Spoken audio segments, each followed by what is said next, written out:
Superior Court of the State of California, County of Los Angeles, in the matter of the people of the State of California versus Orenthal James Simpson. We, the jury, in the above entitled action, find the defendant, Orenthal James Simpson, not guilty of the crime of murder in violation of Penal Code Section 187A, a felony, upon Ronald Lyle Goldman, a human being, as charged in Count 2 of the information. We, the jury, in the above entitled action, further find the special circumstance that the defendant, Orenthal James Simpson, has in this case been convicted of at least one crime of murder of the first degree and one or more crimes of murder of the first or second degree to be not true. Signed this second day of October 1995, Juror 230. Ladies and gentlemen of the jury, is this your verdict? So say you one, so say you all. All right, counsel, Mr. Simpson, would you be seated, please? Just have it quiet in the courtroom, please. And that was 12 years ago, and that's a clip that we have seen over and over and over again. And boy, haven't we talked about every aspect of that trial this week. If you missed it, you can download all of those hours. We have all 3 hours, and we'll have this last hour here in our final conversation with O.J. Simpson available on MN1.com. Let me say something about our justice system. In our justice system, the man that's sitting to the left of me that you will see momentarily, O.J. Simpson, was found not guilty. That's the verdict that you just heard read there. Yet over and over, every single day, he lives out his life by many people who look at him through eyes that this man is guilty and he's walking around and he got away with it. But yet, again, in our criminal system, it was a not guilty verdict. O.J., thanks again for this final interview here. Tell us about that moment. I could see you get a little bit choked up there. Yeah, it was. You know, I was confident. You know, I told you I believed in the Lord. I knew I didn't do it, and I just felt there's no way they could convict me of something I didn't do. What I was more concerned about would be the reaction of us. I brought, as I said, I brought all the lawyers into the lockup before, and I said, when the verdict comes, I don't want any celebrating. And I had already told my sisters them, and they felt the same way. So you didn't see or hear, you know, any of my family members cheer and do that. I thought the media once again did a sort of a disservice, like when they take that camera and they move it over to Kim Goldman and stuff. They created emotion. You know, I felt bad whenever I see it. I feel bad for her. Right? I didn't kill her brother. You know, and I'm not guilty, but you still couldn't hurt for her when you saw that. And at the same time, they went to places around the country and they put cameras where they know it would be a negative reaction and they knew it would be a positive reaction, and they played it against each other all day long. And you saw those reactions with the white crowds and the black crowds, and to me that's creating news more than reporting news. Yeah, well, you heard the commentary right before we went on. Bob Leonard was talking about this space, and certainly this week we've seen, he mentioned CNN, Fox, everybody's been giving it a lot of coverage, and then they criticize the fact that it's on IPTV here in this space on MN1.com, and as we say, it's an open forum. And you've talked about this before. You say that you get many requests for interviews, but it seems that they want you to go a certain direction, I guess. Well, virtually everyone who, and you've seen him on the air, you know, Riley, I invite you to come on my show and talk, but you can't talk on those shows. You know, the Riley, the Nancy Graces, they interrupt you. You know, they go to commercial if you're making a good point, and they always sort of seed the panel with people that support them. You know, so I was here, as I told you before. I didn't want to come in and try the case at all. I just wanted to talk to clean up some misconceptions and talk to the public essentially about what they wanted to talk about, like the girl talking about the Swiss Army empty box, right? Sure. Where anybody who followed the trial realizes that wasn't that type of knife used, according to the coroner. You know. But I'm sure for 12 years she's been thinking, oh, there was that Swiss Army knife box there, which I don't recall it being a part of this, the case. I do recall Furman talking about it after the case, you know, but I don't even think that was brought up. It wasn't during the trial, no. Hey, there's something else, speaking of what's going on. There was some breaking news from Reuters that we just got in, and it's about the ghostwriter, Pablo Fenjeves, who says that it was your idea to do the book, If I Did It, and that it all germinated from you, basically. I'm essentially taking his quote and giving you a synopsis of it, but what's your reaction to that? First of all, it's hard for me to believe that he would say that, because unless he was involved in the beginning, but it's simple. ask the guys who brought me the deal. You know, those guys are on record. They have their court statements. I mean, the Goldmans, I think, went after them and after my daughter's company. Just ask the guys who brought me the deal. These guys came. One guy asked me if I would do a book, and I said no. And months later, I guess they approached my daughter with an offer. So when they came to me and told me, but they said it would be a la Baba Boxer's or Nicole Richie's book, which was fiction, but you knew it was sort of facts. Right. And I believe those was Reagan books too. So obviously they had already got the money or the offer of the money from Reagan before they brought it to me. Yeah. No big deal. I wasn't out trying to sell a book, and I certainly wouldn't have thought of doing a book like this. I understand the guy said that I was participated fully in the book. I did. I corrected for every chapter except the one chapter that's a hypothetical chapter. I corrected. When he sent it to me, he interviewed me on tape, took the tape, wrote, sent it to me, and I corrected everything. The day he got to that, I remember telling him, because it was always a point of contention, how are we going to handle that chapter? I said, I didn't do it. I can't tell you what to do. As long as you make sure it's fiction or it's hypothetical, as long as you say it, go write whatever you want to write. So, man, I can't do that. Come on, let me ask you some questions when we got to that part. I had a couple of rules. I said, you're not going to write anything about anybody getting stabbed, or cut, or anything like that. And I wasn't, once again, going to try to make their evidence work. So he asked me some basic questions, you know, as I told you the other day, how would I get my house and stuff. Anyway, he goes and writes it. He sends it to me. And when I'm reading the transcript, I got my red pen out, and I'm reading this. Oh, geez, he made a mistake here. I had a Bentley. My Bentley was in the front yard. This guy couldn't have showed up with a Bentley, because if he did, it'd be two Bentleys there, right? Oh, here's another mistake here. You can't have these guys go through the back gate, because he read somewhere that a gate was broke. But it was a front gate intercom, right? You couldn't get through the back gate without a key. So, you know, he has Ryan Goldman going through that gate, me going through the gate, this guy Charlie going through that gate. We would all have to have keys. It was strewed with that kind of stuff, right? And so I realized if I corrected it, that it would seem like people would say I wrote it. And there were some other real physically impossible things. If you come across my tennis court, you can't get behind Cato's, the room that Cato was in. You had to scale a 12-foot tennis court fence and dense vegetation. The only thing that's when I made up my mind. I'm not going to correct it. It's fiction. He wrote it. Let it go out the way it is. But I did question him. I said, what's this thing about me being mad at the dog? That the dog recognized Goldman, and that's supposed to get me mad. He said, we have to build up the anger, right? I said, but Nicole and I wasn't dating. She had tons of guys over. It wouldn't be no big deal if my dog recognized somebody. What would be the big deal of that? A lot was made about the dog. Yeah. But in any event, let's put on a smart hat and take stupid hats off for a change. If the people, the powers that be in L.A. thought there was any truth to this, they would subpoena me to come in, because this guy Charlie would have been an accessory after the fact. You know what I mean? And there's no time limit, on murder, right? So they know that if they had this evidence, if the police had the evidence the way he wrote it in the book, I don't think they would have ever charged me, because they would know how improbable those things were. Yeah.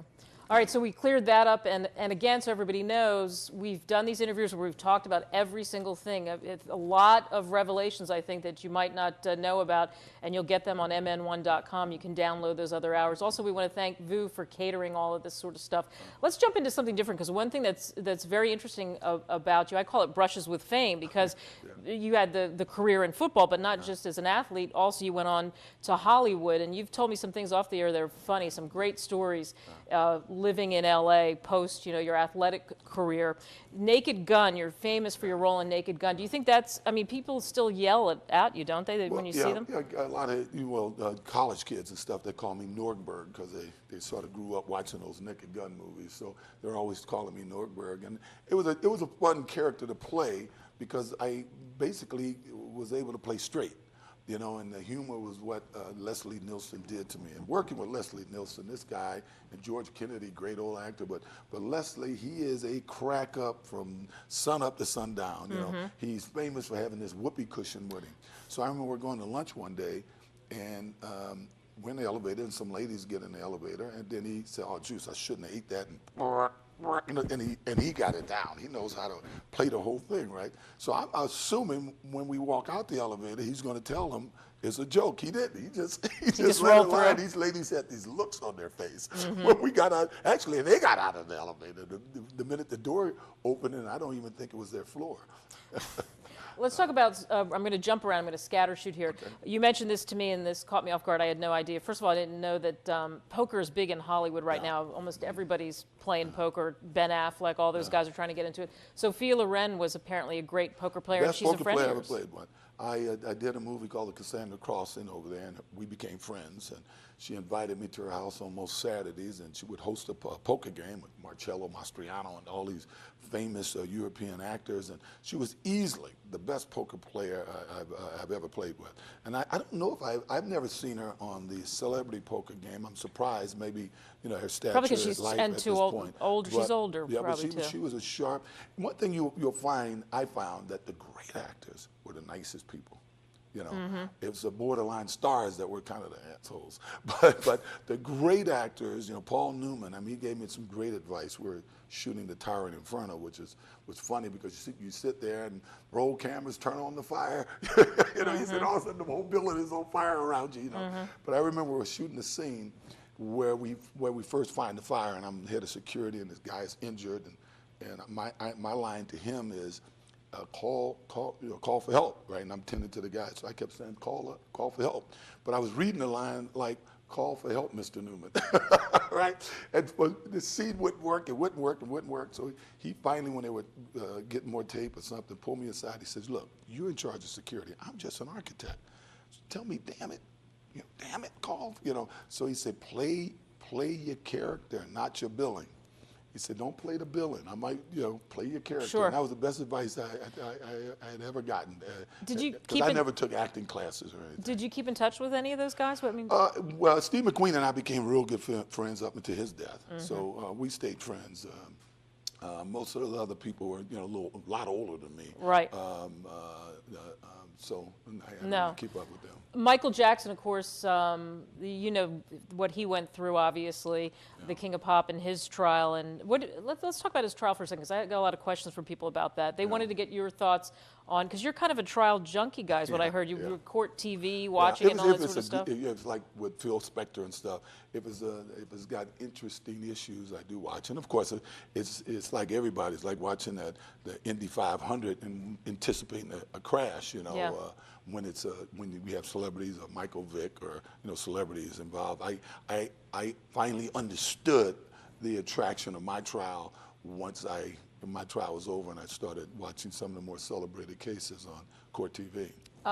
You mentioned this the other day, again, about Michael Jackson, the fact that your kids, he opened up Neverland to you. Somebody wanted to know more about that you were there for a couple days, or that you'd gone up a couple times? Well, I lived in Encino, and the Jackson compound was at the bottom of the hill, in my neighborhood. And when they were kids, virtually all the other kids were very athletic. So I'm still very good friends with Jermaine Jackson. So Jermaine and Jackie and them, they'd come up and had a tennis court and had basketball hoops on it and play basketball. And they actually had a basketball team that played against other celebrity teams in softball. So I've known the family for many, many years. Michael was always sort of into his dancing and music. So when I guess I talked to Jermaine right when my trial was over, and people wanted to call and see how I was doing and stuff, and they directed them to where I was, and I said, well, the kids were coming up for the weekend and stuff, and it's too bad I can't take them to movies, I can't do anything. And he says, so he calls Michael, and Michael says, OJ, you're welcome to Neverland. I'm not there, but you're welcome to go up there, and everything's open for you. So I remember the first weekend, I let my kids each brought their best friend. We went up on Friday, we stayed until Sunday night, really, on Monday. And it was wondrous. I mean, the place is wondrous. I mean, you arrive there, and he had the train. He has these two choo-choo trains, one big one. And a carousel, right? Yeah, one. So you get the train, you go by the lake and the house and the station, and the first thing you come to is the amusement park, and then it goes all the way up to the zoo and back around. But as you're going across this field, you get these elephants running at you. So the elephants run up and they stop and they give the kids these peanuts to feed the elephants. I mean, it was truly wondrous. And not only that, my kids have various birthday parties up there and weekends.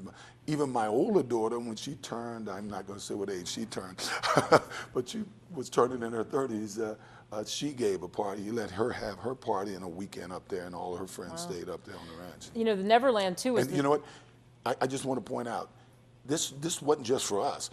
If you asked anybody in that area, the charities, I mean, he made that ranch available free. I mean, he picked up the whole cost of everything for crippled kids.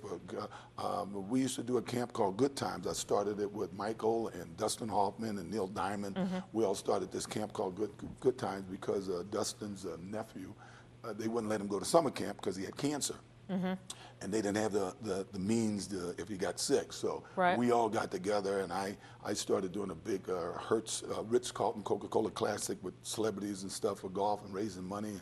And Michael gave a concert to the camp. But Michael always, you know, so kids with cancer could go to summer camp. And Michael always opened that ranch up for thousands of kids, you know, and you would get the fire department and the police department would work the machines and everything up there. But he no generous person have you ever known. And I just refused. I always thought Michael was maybe more asexual than anything. I just refused to believe it. I think his problem is he's a little too loving. And it is something seemly, not so seemly about hanging out with young kids. Well, do you think he gets hung out to dry now, even because he was, of course, you know, in his trial, he was found not guilty of some of the charges? Yeah, well, the media will always, I mean, he's like many celebrities. Once he's convicted in the media, and as far as I know, he's never been convicted of anything outside of the media. I think Mark Furman has more convictions than me or Michael. You know, and he's on TV now. Yeah, Furman will love he's that. hosting the show. Yeah. He's the only guy convicted of anything in my trial. In any event, you know, he's still loved though. I mean, you know, he still has segments all over the world that really love him, and you know, I just hope he has peace and has found his peace with his religion and his God.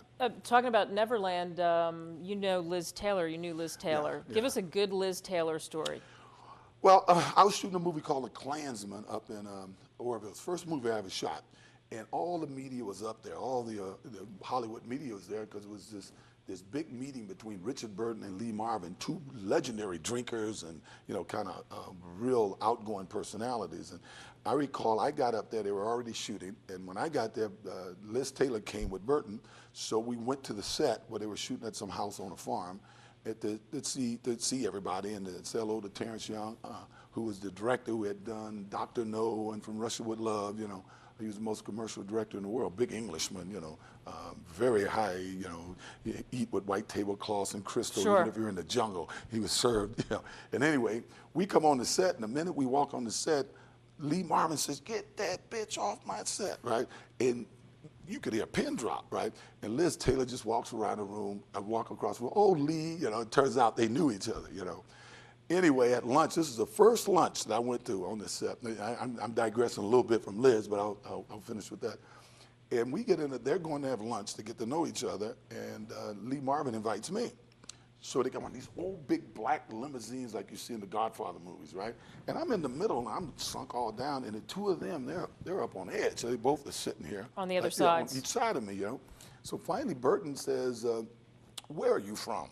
You know, and I know he's not talking to me, and Lee Marvin is sitting there and says, "Me? You talking to me?" He said, "Yeah." He said, "Where are you from?" He says, "Why? Is it going to make you a better actor? Are you going to be able to emote better with me?" He says, "No, just curious about where your earth was from," right? So Marvin says something, then Marvin had a way of talking to himself before he talked to the other person, right? So Marvin says, "Well, I guess I'm supposed to ask him where he's from so he can be a better," he says, "So where are you from?" And Burton says, "Well, I'm from the depths of some of the deepest coal mines on the face of the earth." And Lee Marvin said, "Oh, you're from Ohio." You know, and it started there, and unfortunately, Richard Burton almost died. You know, he drank so much on the set. Right. And at first, they would both drink because they drink vodka. Yeah, I was going to say, tell the story about the vodka. Ava Gardner had told me that you drink vodka because if you go to lunch and you get a little tipsy, you can say you were sick. You know, because you can't smell vodka on the on the thing. But we would play games. You know, everybody was there. I mean, Cheryl Ladd had just married David Ladd, Lola Falana, Linda Evans. We were all up there, and we'd And get so together. you all hung out We hung out, afterwards, yeah. And we'd go up to the house that thing. We'd play a game. But Richard had gotten so bad that he would insult everybody, right? So he went around the room insulting, and she said, "Ignore him." She would say, "Oh, ignore him, ignore him." And we're playing, I mean, Barry White's Love Theme had just come out, and he started reciting Camelot to Love Theme. Too bad you didn't roll on that. I wish I'd have taped it. Yeah. It was masterful. Yeah. In any event, he kind of said some real things about Liz, about zippers, you know, her operations. I mean, Sure. very, very not nice. And so I kind of step in on him, and he said, "Oh, with the Browns, you think?" I said, "Well, I'm going to show you." I take the bad end of the argument. I'm going to show you what muscle will beat brains. So I said, "Here, shake my hand." Now, insult me. So he was insulting me, and I was squeezing his hand. I mean, he just totally ignored it. Totally ignored it. I'm thinking I'm breaking this guy's hand. did you? I think I'm breaking this guy's hand. In any event, 4 days later, we had to helicopter him out of Orville. He went into St. John's Hospital for 6 months, you know, his liver and stuff. But when we read the report that he, not only did he have some liver problems or something, he had a broken hand. Did you send him Yeah, I flowers remember at least, David Ladd something? say, "You broke his hand, Wow. man." I saw him years later. I was doing Monday Night Football in D.C. I think it was a game that LT broke Theismann's leg. Correct, yeah. In any event, they were back together, Liz Taylor and him, and they were doing Private Lives, the play. And Nicole and I went and saw him and went backstage, and he was just so apologetic, you know. He said, "I don't even remember, but I know I was rude to everybody there." My Liz story is that Liz wasn't working, so she was always in this mobile home, right? And it was funny because she had just got out of some kind of hospital too when she first got there. I don't know if it was rehab or what, but she wasn't drinking. But she was with these 2 gay guys, and this is why she got so active in AIDS, because I think they both ended up dying of AIDS. But I remember they were smoking pot, right? They were smoking Sensibia. And wait, Liz Taylor was smoking pot? Yeah, with well, these the guys yeah. were smoking, and you know, I think she took a puff. But it was funny because I'm in this mobile home, and you got all these cops right outside the door protecting these guys in here smoking pot. You know, it was pretty funny. You know. Today they'd be all over the tabloids, you know, that Yeah, for everybody whatever smokes would pot, happen. I think everybody who's ever smoked pot still occasionally smoked pot. I want to rifle through a couple of things, so I'm going to keep you short on some of these so we Okay, can get some all in, right. because we want to get other stuff in about Monday Night Football coming up on the flip side, and if people have sports questions. But let me rifle off a couple things. Roots, what was Roots like for you, that experience? Oh, it was great. Problem with me with Roots, I mean, I had met Alex Haley before, read the book, and everybody wanted to be a part of Roots. But that guy right there, that LeVar Burton, I mean, embarrassed me because I was shooting in Rome a film, and I wasn't working out or nothing. So I come down and we're shooting most of the jungle stuff outside of Savannah, Georgia. So if you recall the scene that I had, he ran through my little camp. I was this Fulani traveling with my kid to Karawang and had on these robes and things. And he's supposed to run through my little camp, and I chase him. So they set up the shot, and he comes out of the jungle. He gets this long field, and they say, "Okay, when he gets here, you come out, and then you got to catch him before he gets to the end there, right in front of this other camera." So we come out. He takes off. I take off. I'm running. This guy is running. This guy is booking, right? LeVar Burton. So I just about catch him, but I can't get him before we get to the camera. So, okay, we got to shoot it again. I said, LeVar, you know, I mean, hey, I got to try to make up 40 yards on it. You got to kind of run, you know. So we, okay, set it up, shoot it again. I don't even get as close as I got the first time. And worse than that, now I am spent. I am sick. Right, I'm throwing up. again. I'm throwing up. They had to wait about an hour before we could finally shoot the scene again.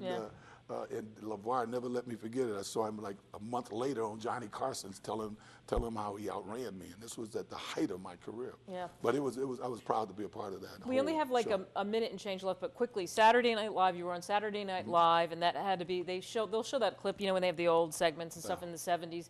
But then they did a reunion show, and you didn't get invited back to that. Did you feel snubbed? I went to a reunion show years ago. And to be honest, I wasn't aware they had one since then, but I did go to one of the reunion shows.